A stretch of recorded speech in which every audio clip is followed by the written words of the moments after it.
Okay, so in our last lesson, we examined the two-handed front choke against a fixed object. Now let's examine if they are using one hand to do the choke. So now, what's the issue with the one-handed choke? Again, out in the free movement phase, I have some other options. But just like we saw in the two-handed front choke, the wall's pushing forward, my opponent's pushing forward. So how are we going to deal with this? Obviously, the threat of the choke and the punch are both here.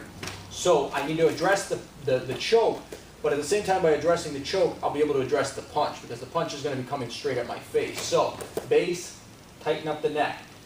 I'm going to pivot my hips and my feet coming across with a frame. Now I'm going to use a C grip here at the wrist, knocking this off. Now it's not so much my arm doing this as my body twisting into the grip.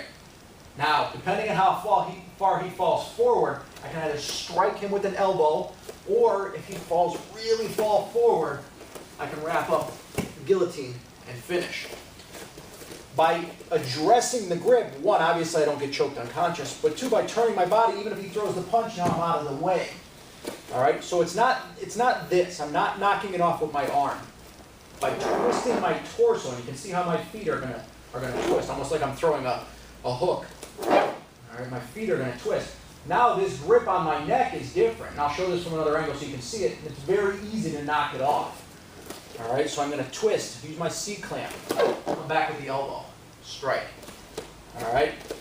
Another way to block it, another common way to get rid of this block is to use the fat part of your arm.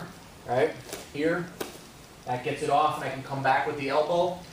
Pros and cons to both. You know, if I'm using the fat part of my arm, obviously I have more contact. Right, I have a greater chance of hitting. Maybe this, if I'm not the most coordinated person in the world, I could slip off of it and miss. So, you know, play to your strengths. Are you a little more coordinated? Okay, use the C-clamp, bust it off, come back with the elbow strike. You're not that coordinated, you know, use the fat part of your arm, knock it off, come back with the elbow strike. Both will get the job done. Let's show it from the other side here, just so you can see how this changes the grip, right? When I turn my body, right now, all the grip strength is here, and the four fingers. The thumb, not so much. It's the weight of him driving into me that's choking me.